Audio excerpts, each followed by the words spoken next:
nanti engkau melakukan apa yang engkau niatkan, maka nanti akan banyak anak-anak yang akan dikorbankan oleh orang tuanya. Maka Abdul Muthalib mengatakan, lalu bagaimana sementara aku sudah bernazar? Maka mereka mengatakan, mari kita tebus Abdullah dengan onta. Maka saat itu mereka melakukan undian sampai 10 kali berturut-turut selalu nama Abdullah yang harus disembeli. Setiap kali nama Abdullah tersebut, maka mereka menggantinya dengan 10 onta, dan itu berlaku sampai 10 kali berturut-turut. Pada undian yang ke-11 baru keluar nama onta, tapi Abdul Muthalib menolak dan mengatakan mungkin ini kebetulan. Maka diundi lagi sampai 12-13 kali, tetap saja nama onta. Maka pada saat itulah ia yakin, lalu menebus Abdullah yang telah dinazarkan dengan 100 ekor onta. Dan mulai dari sinilah kemudian penebusan ataupun dia bagi orang yang melakukan pembunuhan adalah dengan 100 onta. Nah, setelah itu Abdul Muthalib kemudian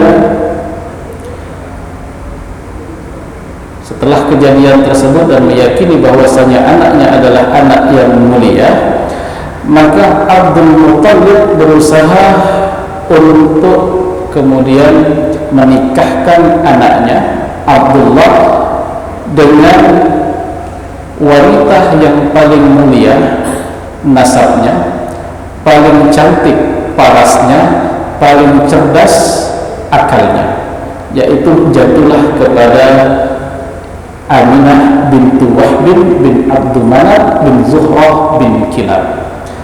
Aminah bintu Wahb adalah seorang, bisa dibilang sebagai bunga Makkah saat itu, adalah wanita yang paling diincar oleh para bujangan di masa itu, orang wanita yang paling diinginkan oleh setiap orang tua yang memiliki anak laki-laki. Namun pada saat itu Aminah sama sekali tidak memiliki ketertarikan untuk menerima lamaran yang datang berkali-kali tersebut. Lalu apakah Abdullah tidak pernah mendengar? Pada dasarnya Abdullah juga mendengar akan kecantikan paras Aminah, kebaikan budi akhlaknya dan ketinggian nasabnya. Namun Abdullah pada dasarnya adalah orang yang sudah tahu bahwasanya dia akan dikorbankan, sehingga dia tidak fokus ke sana. Dia merasa bahwasanya tidak mungkin dia akan menikahi Aminah. Namun qadar Allah, disinilah takdir Allah bermain.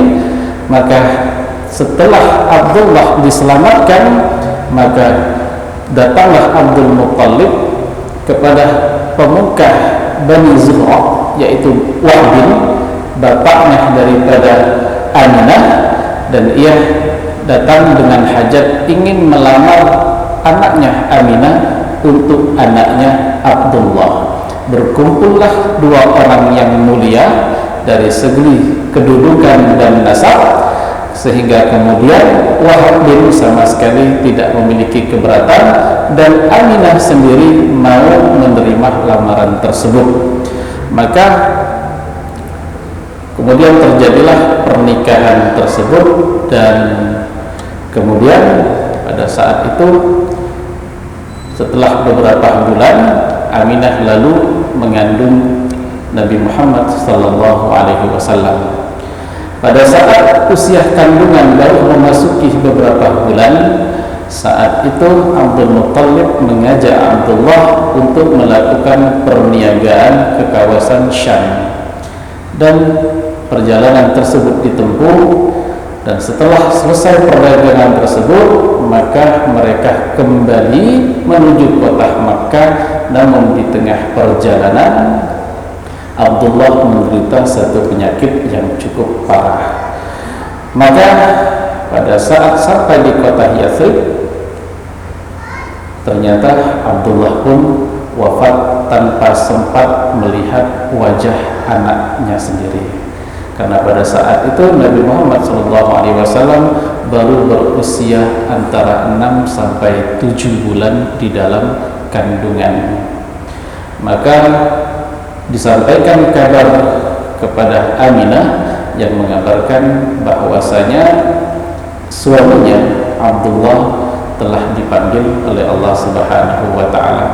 Dan ternyata nanti pada pertemuan selanjutnya akan kita sampaikan, ternyata Aminah sendiri pada saat ia berziarah menziarahi suaminya Abdullah, maka beliau pun tertimpa satu penyakit, lalu kemudian wafat dan dimakamkan tak jauh dari kuburan suaminya.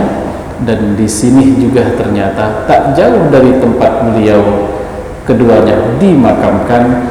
Tempat itulah kemudian yang dijadikan Allah Subhanahu wa taala sebagai tempat hijrahnya Rasulullah sallallahu alaihi wasallam, sehingga baginda Nabi memiliki kebiasaan pada setiap malam Jumat berziarah kepada makam orang tuanya. Dan ini merupakan salah satu hikmah di mana Allah Subhanahu wa taala mengumpulkan kedua makbarah, kedua makam orang tua Rasulullah tak jauh dari tempat hijrahnya. Insyaallah akan kita lanjutkan pada pertemuan yang selanjutnya. Insyaallah besok akan kita lanjutkan bagaimana proses selanjutnya.